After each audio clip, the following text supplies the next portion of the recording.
Hi, everybody. Sorry for the slightly late start, but, I'm dealing with some audio issues that have been resolved. So welcome to Moohead Radio. I'm your host, a big and furry bovine. We got a lot to talk about and breaking news that I was not aware of until I cranked up my computer, that the Browns have found themselves a safety, Derek. Yep. Haven't had a chance to really read this article to even sight read it.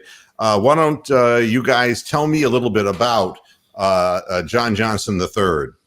So he is a 25-year-old safety. He played both free and strong. Most recently was free.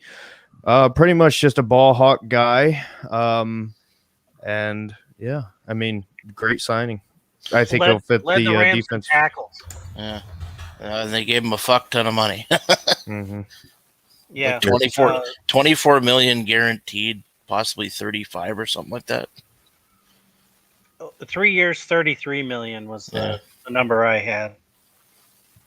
So give me an indication from your perspectives. Do you vastly superior to Sendejo? So it's definitely my penis is superior to Sendejo. I mean, I think it's your thoughts. No, I mean, is this guy? How did he rank? Do we have any PFF numbers or anything about how statistically he's done? How long has he been starting safety for? I think he was the starting safety last year. Yeah, 85.3 PFF played every snap. 2020, third amongst safeties. That's good. I think he was first on from PFF in the list of safeties available as far as free agency goes. Well, you can't knock the selection based on the early numbers on this. And yeah, you knew you were going to pay out the AWE for somebody like this, $33.75 million. Viewed as one of the smartest instinctive safeties in the league. And was the play caller on the defense. Yep. Ooh, I like that too, especially knowing that we're going to be playing so much 4-2-5. That's a good thing. So they're hoping that Delpit will be the other, and then Ronnie Harrison will be our depth. Is that correct? Well, I think they're going to play a lot of three safeties, and I think the winner of this signing is really Delpit for multiple reasons, because now you don't have to rush him back, and you can kind of settle him in or ease him in. And when you do get Delpit back, I think you can have him play in more of a free role where he can be in the box and cover tight ends, or you can move him around and do whatever. I think, this signing is great as himself. Johnny Johnson III is a great player. Even if we didn't have Grant Delpit, it would be great. But the fact that you can bring him back and use him however you want now, I think is the best part of this whole thing. The flexibility of it all. Yeah. Yeah, well, I'll tell you. I mean, this came up. I was out. I got lost in my swimming pool. I was just doing my water exercises, and I just was drifting off, thinking about all kinds of things. And usually I'll do stretches and tread water for like 15, 20 minutes. I was in there for about 40 minutes. I went, yeah. When I looked at the clock, I about shit myself. And part of what's driving the program today. And we'll talk a little bit more about the free agency in a minute. There's two things. One is, again, I have to eulogize. I mean, people who watch the show know that I'm a boxing historian, and Marvelous Marvin Hagler fits into this. I'd like to tell you that I met Marvelous Marvin Hagler. I never did. I never even had a chance to meet Goody Petrocelli, his trainer. What I can tell you is that I watched virtually every fight this guy had that was televised. The thing that was amazing about Marvin Hagler is that the reason he had a chip on his shoulder, and I think that people have a right to know, is that he had to fight the hard way up from nowhere. He didn't have the golden deal that like a Ray Leonard had. He had to fight from sweaty gyms and go through Philadelphia. And back then, if you were a middleweight and there were two guys, okay, Cyclone Hart, one of them, and Bobby Boogaloo Watts was the other one of them, all right? And nobody wanted to fight those two guys because they'd lost. And instead, we had this kind of a parade of succession of middleweight champions, but these guys were being avoided, and they were stuck in this Philadelphia circuit. Beating each other is what it amounted to. And this is where Marvin Hagler wound up. And it was not without its share of scars and bruises. He's the one who emerged. The sad part of it is when they gave him his opportunity against Vito Antuofermo to win the championship, they called the fight a draw, which was ridiculous. Antuofermo was a short Italian guy, stocky guy who could take a hell of a punch, had a granite chin, and Hagler didn't win the title. Antuofermo went on to lose to Alan Minter, who is a British middleweight, and it was Minter who gave Hagler the title shot, but in England. And it was a bizarre scene watching. I think it was 3-4 rounds was all the more the fight went, and Hagler just chopped him to bits. And people were throwing garbage into the ring because they were so upset that Hagler had beaten their champion. And that's not something that Alan Minter provoked. That was just something that nothing ever came easy. And if you look at the people he fought, I mean, I was watching some of his fights over again. Of course, I watched the Hearns fight. But, you know, the fight against John the Beast Mugabe, when Mugabe was like, at the time, he was like 23-24-0 with 24 knockouts. I mean, Mugabe was like this big punching Nigerian guy who was knocking everybody out. And that fight went 10 brutal or 11 brutal rounds before Hagler knocked him out.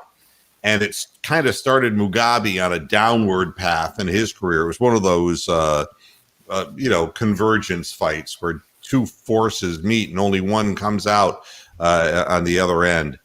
A great fighter. He was robbed against Sugar Ray Leonard when they fought after Hagler was old. Hagler was a warrior in the truest sense of the word. He didn't have time for the hype, the hoopla. He wasn't on the 7-Up commercials. He wasn't the guy who was America's sweetheart. He was a guy who came into the ring loaded for bear and delivered. He was in extremely good physical condition. And when he got ripped off the final time, he said, fuck it. And he walked away from boxing for good. And it was funny. I was talking to Rox about this not that long ago, that he went on to Italy to star in action movies. I mean, he couldn't have gone as far away from boxing as he went because he had just had enough of it. Dead at 66, we don't know why. Thomas Hearns and his Instagram feed made what could be a truthful declaration or it could be an irresponsible declaration saying that Hagler was in ICU when he was fighting the effects of the vaccine that he had received. According to the Boston Globe, that is false. Hagler's widow, wife of 3 decades, KJ Hagler, posted to Facebook, "My baby left in peace with his usual smile and now is in the hands of God. He was not in the ICU. He died of natural causes." Now, it's really a shame because, and this is the way Hagler would want it, not to be, put in the spotlight. And again, all this does is it provokes fear about people getting vaccinated, and Thomas Hearns should be ashamed of himself. I wish somebody would go out and knock him out again, the sorry-ass motherfucker. You just don't say something like that about somebody if it is not true. At 66 and he died at home, I just wonder what those natural causes were. And I mean, this is a guy who kept himself in very good condition, but he had a lot of fights, man. He had, I want to say, 67. How many? 67 as a professional. And I who the mean- hell knows how many as an amateur? Well, I don't think that it was the big amateur thing. It's just who he fought, the circumstances surrounding. He didn't get soft touches. You know, a lot of these guys in their first 20 fights, they get soft touches that, you know, anybody could beat.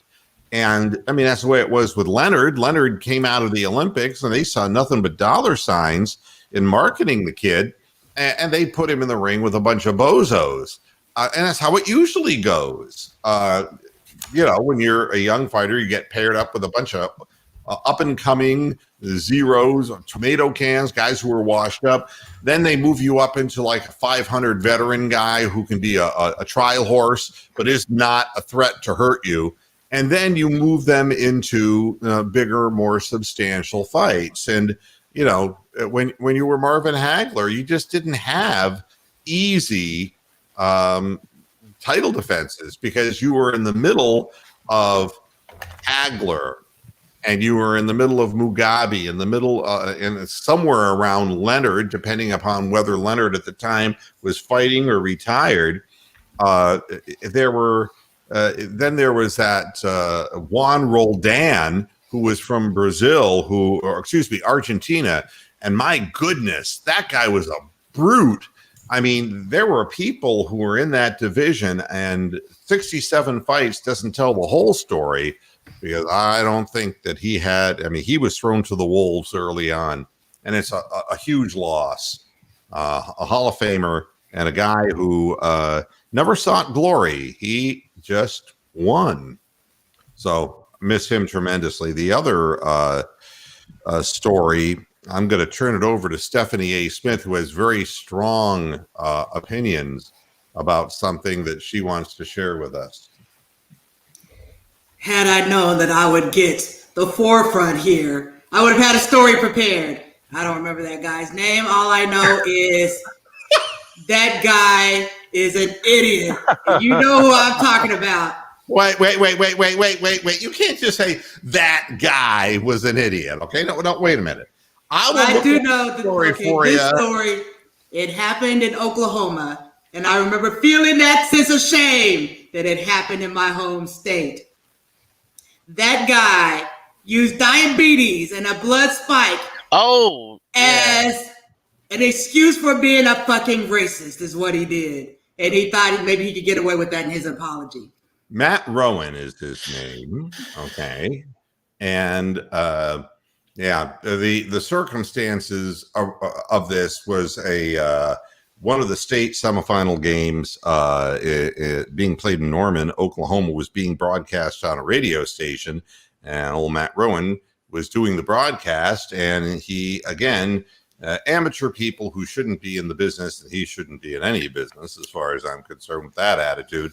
They went to break, in essence, because they were going to play the national anthem, and they didn't want to get that. They could get some advertisements in, so they switched off, but his mic was still live. They didn't kill his mic. And the one team was an inner city girls team, the black players, and they took a knee during the anthem. And from what Tony, why don't you you've read the story. Do you have the quote of what he said exactly? Hold on. I don't have the quote. All I know is I have the update that they actually end up winning the state tournament, which I thought was great karma. Great karma. But congratulations to those young ladies. Let me see if I can pull the quote here. I mean, I heard the audio. Was it as bad as Don Imus? Yes. Oh well, it was worse than Don Imus because at least Imus was like kind of PG, nappy headed hoses. Completely nappy-headed hose. It's different than just calling somebody the N-word, for God's sake. I mean, this guy, he says, Jesus, they're kneeling. Fucking niggers. Now I'm just quoting. They're kneeling. Fuck them. I hope Norman gets their ass kicked. I hope they lose. Come on, New City. They're gonna kneel like that. Hell no, those fucking niggers. Yeah. Yep. There you have it. That was the exact quote. Yep. Matt Rowan. Go ahead, Stephanie. It's all yours. Diabetes. Now, he did issue an apology, and he claimed that the reason for his ridiculous statement is that his blood sugar was spiking while he was on the air because he's diabetic. Ladies and gentlemen, Wilford Brimley now doing the play-by-play. I've known a lot of diabetics in my life. Somebody get I that guy never some knew it. Quaker Oats. I never knew diabetes and sugar spikes to cause racism. Out of the blue, all of a sudden, he has hatred in his heart because of a fucking blood sugar spike. What the hell? Did he think that somebody was going to actually fall for that? I mean, if you're going to apologize, say, yeah, I was an idiot. There's no excuse. Whatever. He's using diabetes as an excuse for that idiocy. What the hell? That just adds insult to injury. Has this guy been fired yet?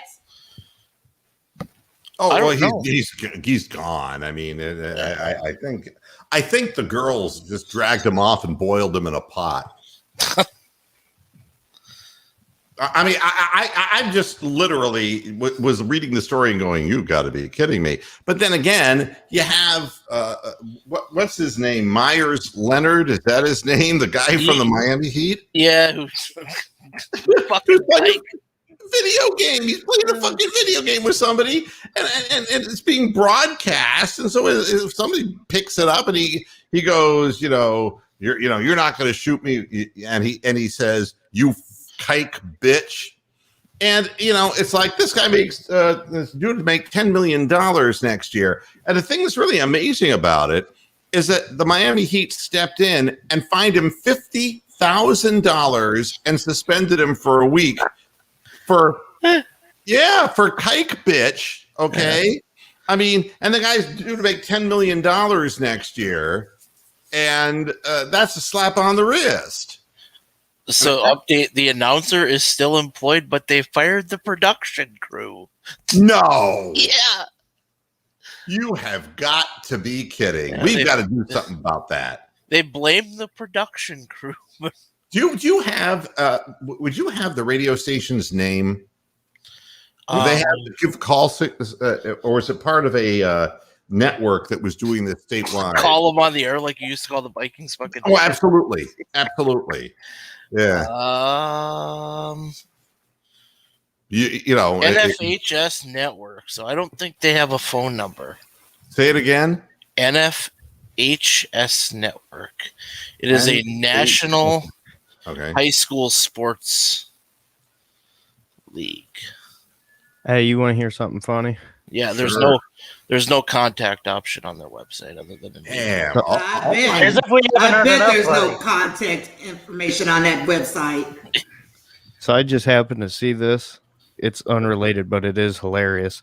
Number 21 trending on Twitter is the name Sendejo. The reason is because it's Browns fans saying how happy they are that he's now gone. Well, yeah, I mean, it hasn't officially happened yet, has it? Well, like I think think he's been released. tomorrow. Has I he? thought he got released. Did he? I don't know. First tweet. Thank you, John Johnson, for freeing us from tweeting about Andrew Sendejo every week. Well, Sendio's contract was only a 1-year contract anyway, so he's a free agent technically. God, I wish. Second John tweet. Corleone I hope had he a chooses number contract on him. 23 so I never have to think of Sendejo again. I mean, and so the guy comes up with the diabetic excuse, right? Yeah. It's just marvelous stuff. And Well, one thing that this did was make me appreciate Roseanne Barr more for her Ambien excuse. I mean, that sounds a lot more plausible now that this guy has come up with the dumbest excuse ever. Second dumbest. no, what was Which one? Roseanne's? Which are you referring to? Oh, she said something dumb, said and she blamed it on taking Ambien. Yeah, taking pills. No, the dumbest one was affluenza. The kid in Texas. Hey, Cat. You know what I was thinking when I think of Roseanne Barr. singing the national anthem and spitting and grabbing her crotch. Oh, remember how pissed off the guy from ESPN was? He went off for like 5 straight minutes. Yes, and, He was one of them that ended up getting fired a couple of years ago. But oh my god, that was funny. I think that she should have sung the Wayne Newton song instead of singing the national anthem. She should have sung the Wayne Newton song based upon her childhood. It would go something like this. We'll put this to see if we can put this with a little harmony. Ah, Daddy, don't you come so fast. Daddy, don't you come so fast. That's all. Yeah, I thought she would blame it on the fact that her father was having sex with her. Poor sexually abused Roseanne Barr. Roseanne Barr's quote was that Valerie Jarrett, a former Obama administration advisor, is a product of the Muslim Brotherhood and Planet of the Apes. Ah, thank you. Yes. That was Ambien induced. But then so was Tiger Woods in the car the first go round. That was Ambien induced. That might be the second one too. Yeah. I thought that was the chick fucking whacking the window with the golf club. Dylan Nordgren. So, I mean, that's all you're going to let this guy off that easy, Stephanie, for that? Well, what can I say other than he's dumb and hopefully he'll be fired soon, but it doesn't look like it. So Johnson, we'll go back to our friend John Johnson III. What a segue. Yeah, we're just going to do a hard segue. Take a sharp left-hand turn. At 6 foot and 209 pounds, and he played in. He's no David Fulcher. Well, he stayed healthy too. The Browns might remember him as the safety who picked off Baker Mayfield in the end zone in Week 3 of 2019 to seal the 2013 victory at First Energy Stadium. So, yeah, he marched in front of, or he stepped in front of Damian Ratley and picked off the pass. And did you hear the story on him signing? No. Apparently, he chose not because of well, let me put it this way: he chose Cleveland for Cleveland, and this was one of the big stories coming out of this signing was how many years of people choosing Cleveland because of money. Apparently, he chose Cleveland. That was his first option that he wanted to go to. So that's good news. Well, you got to know when a team has a need. And I mean, it's so obvious what the team need was. And so now, I mean, you're feeling a lot better if you're a Browns fan because Delpit is going to come back as something. And he's a rookie and he's going to make mistakes, okay? But if he's healthy and he'll be out there playing, he's going to learn. And you got to figure his ceiling is a lot higher than Andrew Sendejo. And then you have Ronnie Harrison, who I think is a good third safety kind of guy, and he's protection. He's depth, and I'm sure that the Browns will find more secondary help in the draft. But what this really does is if you were concerned about the free safety position, this should quiet you for a little bit. And now you're wondering, what in the hell are they going to do with the 26th pick? Are they going to really try to become a defense that stops the forward pass, knowing damn well that the league now is being infested by big yardage quarterbacks, like Mahomes that we would have to go through and Josh Allen, who we would have to go through, who can ring up yardage big time. Is that the way you think the Browns are going to go, or are they going to go pass rush? Anybody can. No, I think this draft is going to be mostly defense. So they'll pick either a defensive end or a linebacker. Derek, you sounded less than agreeable on that. I don't. Going after a big time receiver or something like that is just idiotic at this point. I think the only way the Browns go linebacker is if it's Jeremiah Owusu-Koramoah, who can fit kind of a hybrid linebacker strong safety role, and that would add a little bit of extra depth, like you were talking about there. That would be a situation. And then Zaven Collins out of Tulsa is a guy who is he's a very good old school, just does it all linebacker, and he's great in coverage too. But he can also be brought off of the edge. So the only two linebackers I could see them taking are guys that could do other things as well, And we know other than linebacker. Pittsburgh's in the market for a linebacker. I mean, obviously, they're not pursuing Bud Dupree with any great amount of relish. And I would assume that he's, they're going to be looking at Zaven. That would be my guess. Because where are they at, like 24? Aren't they 2 in front of us? Yeah, but I'll tell you what, I don't be surprised if the Browns hopefully they get Carl Lawson. If they can sign Carl Lawson, don't be surprised if they still draft a guy who's more of a project, bring along like a Joseph Osai out of Texas. Or the kid out of Georgia, Aziz. I can't even say his name, but anyway, I don't be surprised if they double up because that position is so valuable. And when you locked up somebody like Myles Garrett to that big deal, you need to get as much value out of that as you can.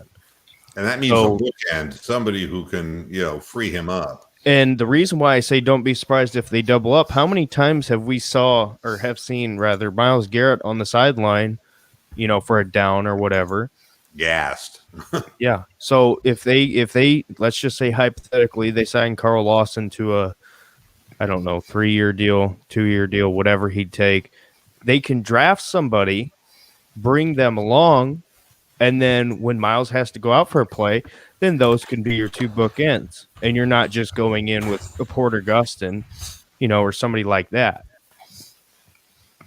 So let me ask you this, that's ever open to the panel.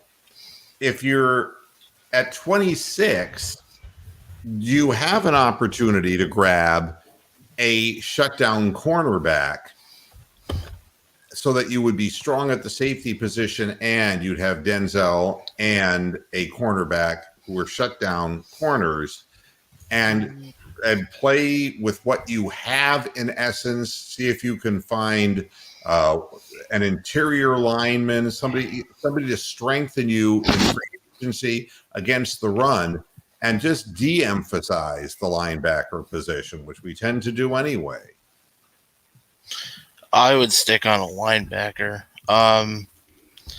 In cornerbacks in that back half of the first round, I get like draft picks are a total crapshoot, anyways. But they still have AJ Green and they still have Kevin Johnson.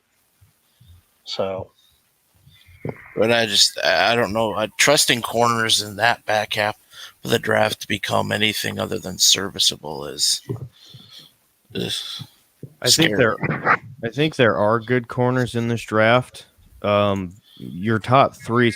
I think if J.C. Horn somehow drops to 26, which is unlikely, I think they would take him. Greg Newsome out of Northwestern is intriguing, but he just ran a blazing 40. Now, it was at his pro day, so it's not like it was a combine thing where it's different people. It was his people. But I don't know. It's intriguing because you figure if you can have Denzel Ward as your number 1, and whoever you draft can come in as a 2 or a 3, you don't have to rely on Greedy because who knows if he's going to be, good to go, or even if he is, how much is he going to be good to go? I mean, do you think that the Browns are going to re-sign BJ Goodson? I think they'll re-sign one of them. I think Malcolm or BJ Goodson. Right. Oh, the other thing with Delpit is he's actually played in defense with Phillips. at LSU. So they have a way of communicating back and forth to help each other. Well, Phillips is the guy who I was going to ask the panel about. I mean, obviously, he came on strong when he finally was healthy enough to hit the field. I mean, this guy could potentially be the most improved player from last year to this year if his early showings, he's got good speed, good coverage, good hitter. You may not need a linebacker. If you can bring back B.J. Goodson, who is our leading tackler and really did a good job of tackling people. I'm not going to tell you that he was, and he was the signal caller for the defense when he was in. Right. So, I mean, if you have those two guys at linebacker, I think you could afford to go after a cornerback. I mean, I look at the Browns this way. I mean, the other little side story, which is not a big story, but it will tell you something about the Browns. They've gotten it back together with Kadarius Hodge.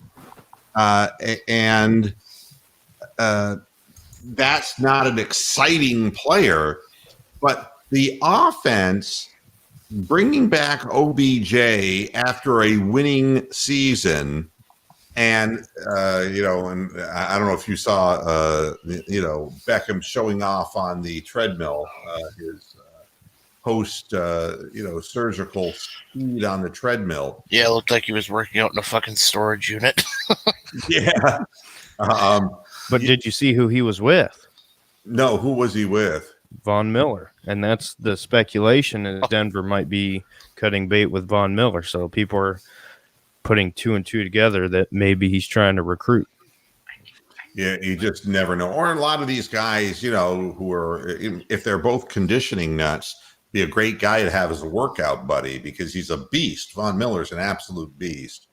But again, the Browns offense wasn't the problem last year. If you were to put a gun to my head and say, who's going to be the most improved player on the defensive side, I would say, Delpit,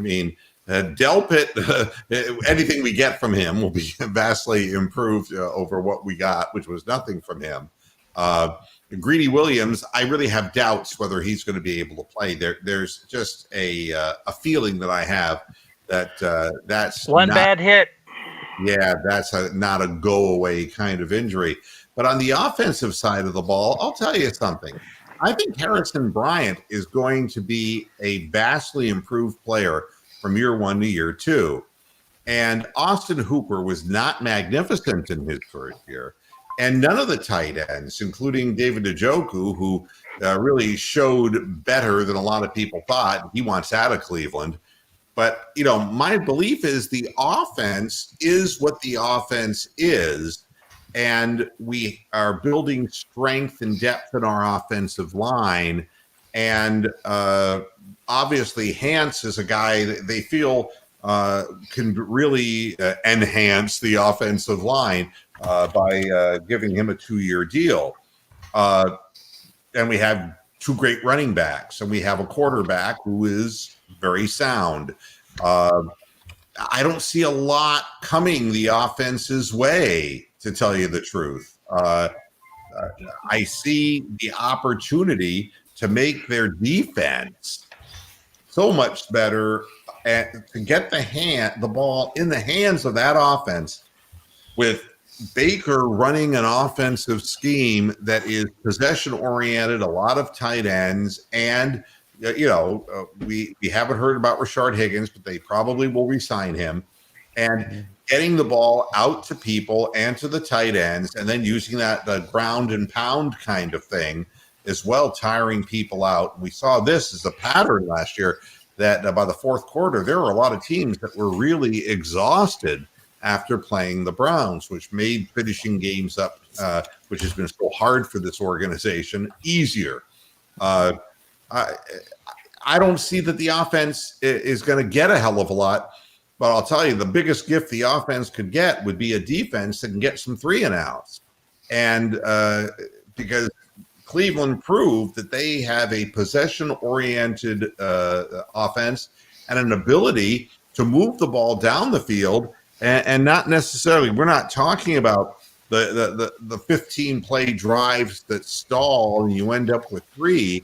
The Browns have the capability of scoring anywhere on the field with Nick Chubb, theoretically anywhere on the field if Odell Beckham Jr. is really on board with a wide receiver, and to pound you into submission with Chubb averaging 5.7 yards a carry. And then when you're exhausted, bringing Hunt to the game and just bowling you over.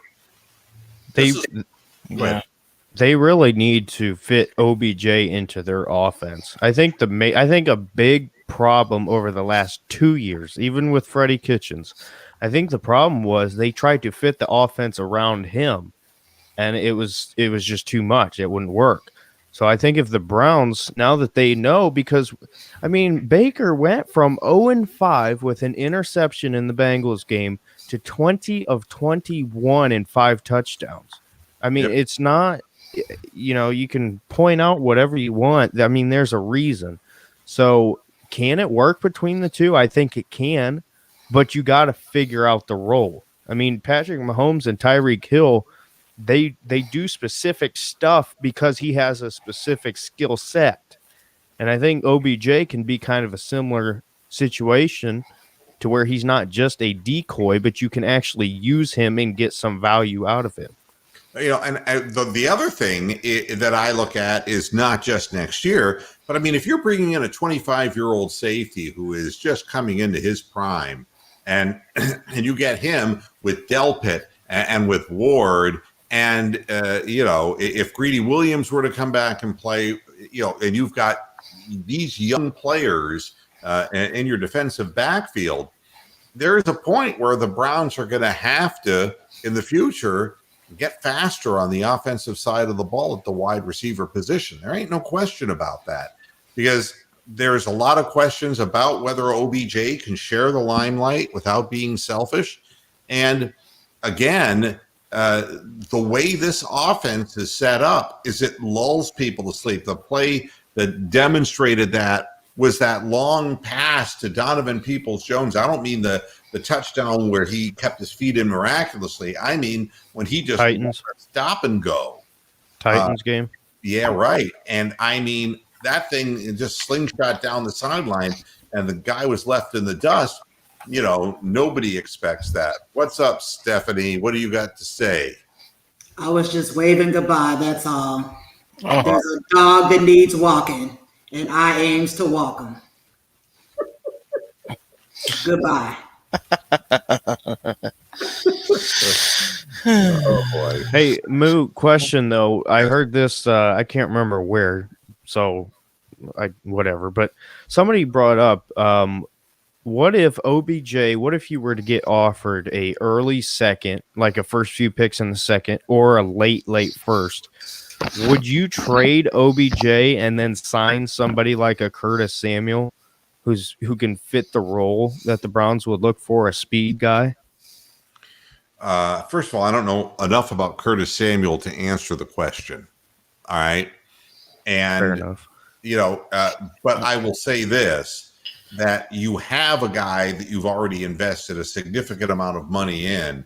And it seems that in our world of sports talk, we tend to keep things going and keep things alive to talk about. And this is one of them. OBJ has a history of opening his mouth and drawing attention to himself, and in not real flattering ways. If that happens again next year, there's going to be a lot of "I told you so"s from a lot of people. But in my heart, I believe you've sunk this much money into him, and if he and Baker can get on the same page, and if he understands that he's part of something bigger, that's great. Any way you look at it, if we get burned on the OBJ deal and we just can't get anything for him because he just continues to be a putz, then there's going to be next draft. There's going to be wide receivers. Then next free agency period, wide receivers we can look at. The problem for the Browns is that they're most reliable wide receiver at this point, Jarvis Landry, is held together by paper clips. I mean, and he's a tough guy. And, I was watching middleweight fights because of Marvin Hagler and reminiscing about the good old days. I mean, even the guys who were like midline guys like Frank the Animal Fletcher, these guys were sons of bitches to fight. They just kept at you and at you and at you. I mean, it was a brutal division at that time. So, my belief in football is you go with what you originally went with, and then you start looking, if our defense is improved and our offense stays the same, we're going to get back into the playoffs. Okay. And you got to build a Super Bowl team. And it starts with what we're doing, which is adding young talent into our defense. And it will come to a point where if we feel that we've got pieces on defense, good, young, quality players, then we start taking pot shots in the draft like good football teams do and end up with a fast wide receiver who's a game breaker, somebody who can open up the field. And that's the whole thing with the offense. It is designed to lull you into a sense of complacency and to strike downfield. It isn't that we're a nickel and dime pop gun kind of offense. Tony's seen it for a long time up in Minnesota. Yep. Tight end, possession wide receiver, then bang, then it was digs downfield. Or they get a rip in the defensive line and get a massive run of 40 yards. And you get, more than one or two of those a year with a running back like Nick Chubb. And that's the thing that, I would love to be in a position to be able to just pick and choose in the draft and just be able to say, ooh, we're just going to go out and we're going to get a great wide receiver because we're so confident with the level of talent that we have on the defensive side of the ball. We know we got to make some upgrades. You can't really win a Super Bowl with KhaDarel Hodge and with and this is not to demean these players because they've done a fine job and they are workmanlike. They follow instructions. They're team players and they're good guys. But if the role players, yeah, that's right. They're interchangeable parts.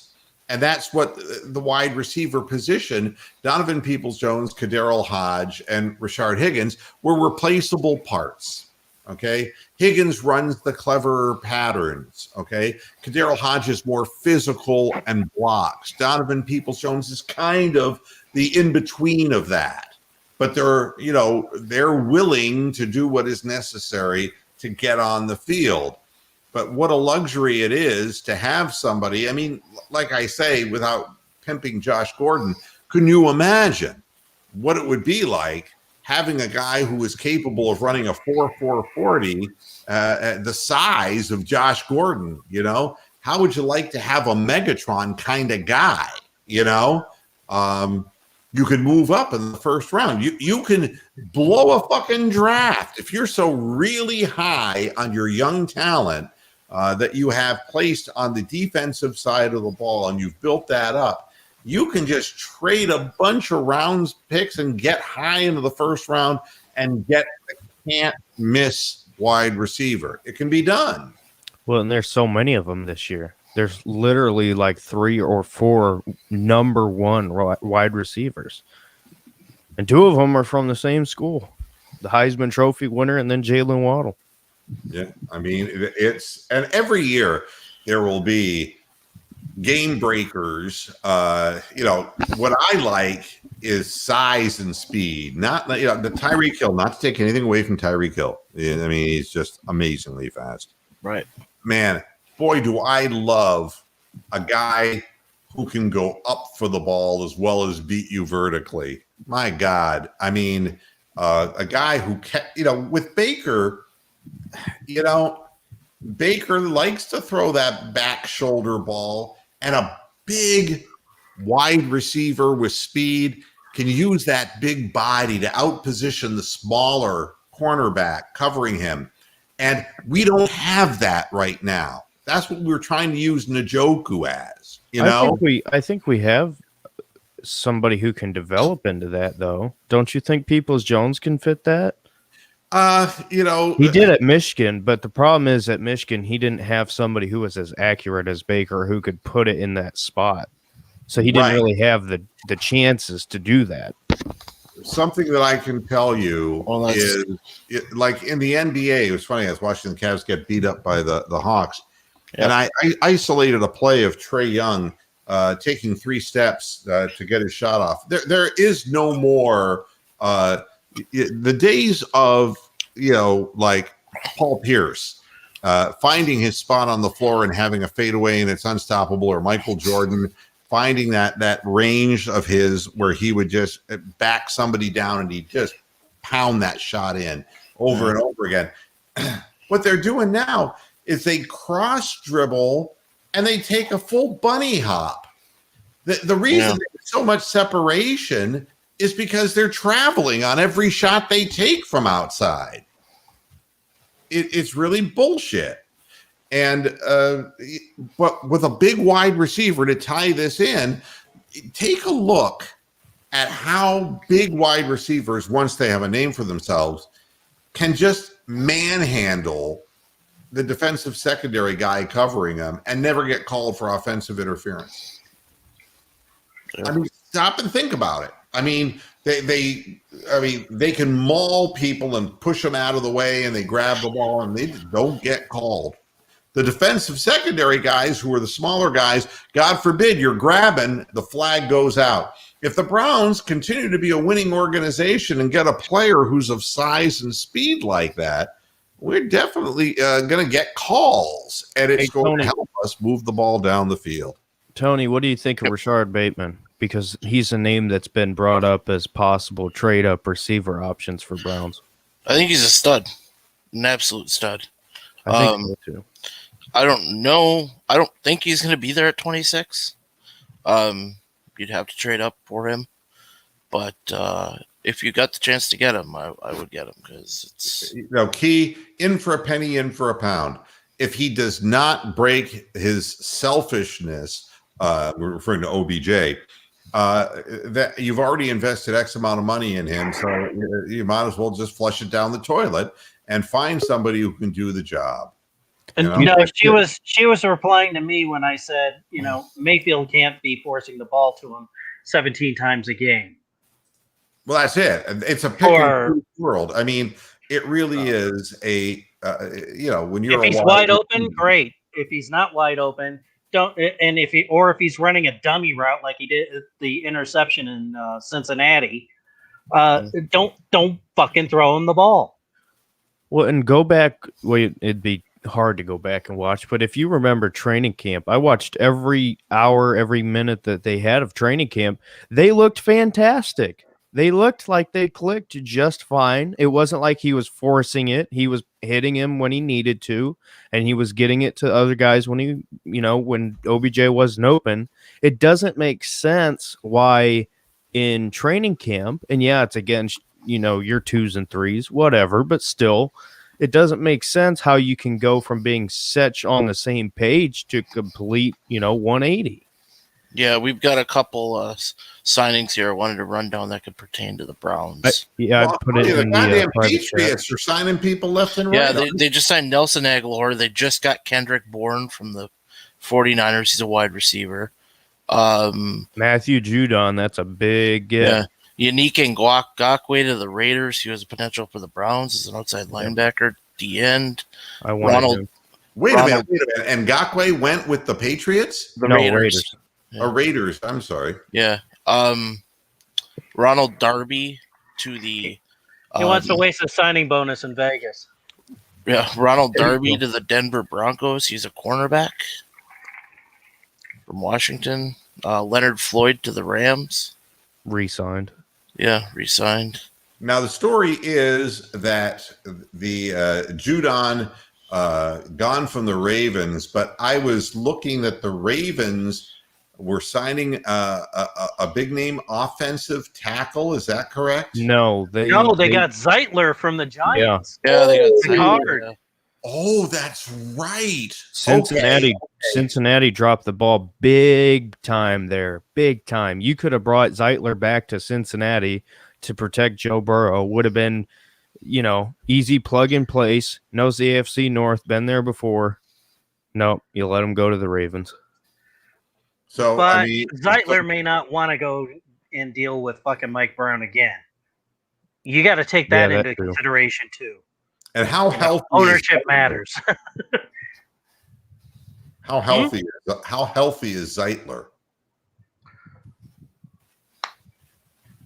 I think he started at least 14 games for the Giants, I want to say. Right, because I know he wanted the hell out of there. But I mean, how the Ravens they just end up smelling squeaky clean. That helps them tremendously because, of course, Yeah, that reestablishes their inside running game. that's exactly right. And But they're going to lose Orlando Brown. Yeah, but you know what they're going to do is they're going to upgrade their running back position. That's what they're going to do because Ingram went to the Texans. I saw. That's right. I mean, you can see that teams are dumping out salaries of veteran players in order to bring other people who are better fits on board. And then you're going to be seeing a lot of movement that way. The salary cap itself isn't the issue here. It's shedding things and bringing on fresh. And that's what the Ravens have done on their offensive line. I hate to see any improvements going to a team that's going to continue to run the football. And you're going to see them get a star wide receiver too, because I know they've got Lamar and J.K. Dobbins is a pretty good running back. But the one thing Lamar's never really had to throw to, and is he's always been checking down to Andrews. He's Willie Snead and Hollywood Brown, but those guys, I mean, on a serious contender, they're maybe third, second wide receivers at best. He needs an OBJ. He needs an Adam Thielen. He needs But he also doesn't use them. His game doesn't surround passing at all. It's always the tight ends. And here's something that, I mean, the Kansas City Chiefs, $80 million for Joe Thuney. And you look at this and you say $80 million, but there's a team that is so loaded with talent. They can take a shot. Well, and don't forget that they dropped both of their starting offensive tackles. Well, again, Mitchell Schwartz. Yes, Mitchell Schwartz. And it's that same shedding that I was talking about. I mean, are those two players absolutely done in their careers? I mean, no, but they're not gonna go down to taking, making $4 or $5, $6 million when they're used to making 12, 15, 18 million dollars. Oh no, they'll get picked up by the Jaguars or somebody who's got a ton of cap space, who's got a high. Or they could go to the fucking Patriots. Yeah, take up some of that money. I mean, you look at the Chiefs, and I mean, so Mitchell Schwartz. But I would think that the Ravens would sign one of those guys. Yeah, to Schwartz replace and Eric Fisher released. Yep. Austin Ryder, is a guard. He can be a free agent. Osemele also is a guard who can be a free agent. The Chiefs, this is where Mahomes' salary is really going to fuck him. Yeah, it's great to pay him $50 million, but look what it's gonna cripple them when it comes to really getting their offensive line and their defense solid enough to win, keep winning 12, 13, 14 games a year. I mean, how old is Mitchell Schwartz? I mean, Thuney's only 31. Is 28. Fisher is 32. Right. And these ages. Mitchell Schwartz is only 31. He's only a year older than I am. I mean, it's amazing. He's been around forever. But, again, players with mileage on them, and teams trying to take advantage of staying young, staying fresh. They've got to protect. I mean, the record on Mahomes is really obvious. They were 0-2 when he was pressured on more than half of his dropbacks, and 16-0 when he wasn't. So what does that tell you? I mean, give him an offensive line. He's already got the wide receivers, He's already got the running backs, so he needs protection. Hey, by the way, Yep. dark horse plays have never, or I haven't heard talked about. Ravens just lost both of their ends. Look for the Ravens to go out and get Jadeveon Clowney possibly. Yeah, I mean, that's interesting. Which were the ends that are no longer? Well, they had Matthew because they run a 3-4, so their outside linebackers are standing up. They don't have hand in the dirt. So Matthew Judon was one of their edge rushers, and then they lost Yannick Ngakoue because remember, Yannick was traded to the Vikings and then traded from the Vikings to the Ravens. So they lose both of them. And I know they had Derek Wolfe, but, I mean, he's well out of his prime. As we expected, of course, Shaquille Barrett re-signed with Tampa Bay, and we knew that was going to happen. So, I mean, I never considered both of them did, I think. What do you think of this? Just because this is probably something that I expect to break here sometime shortly. What do you think of Trey Hendrickson from the Saints? Do you know much about him? No, and you are much more up on this kind of thing. Once I see people come into focus, I research the hell out of them. But I'm going to be honest. I think he's a 1-year wonder. I wouldn't give him anything more than you're giving Olivier Vernon. I wouldn't. I have a gut feeling because the stats look incredible. And that's really because I didn't know much about him. I just, I heard there was some hype. Go watch his game film. It's not like he's got an incredible first step or his technique is great. He just always seems to be right place, right time, which is great, obviously. But he's not a guy that you would look to put opposite of Miles for a skill set. I mean, he's a guy, to me, that's a glorified third string defensive end. Yeah, here you go. I mean, I'm just looking at him. He was a round 3, number 103 selection. But again, he had a big sack season, and his overall 72.1 PFF rating. It's coverage sacks, though. If you go back, go ahead. If you go back and you watch the tape, which is what I did because I wondered why so many people were so high on him, because it's down to him and Carl Lawson and Aditi you know who I'm talking about, Aditi, whatever, covers the Browns or whatever for the NFL Network. She said that I don't know what her source is, but this was the big news before we went on the air, that one of these she said, quote, big name edge rushers will be in Berea by the end of the week.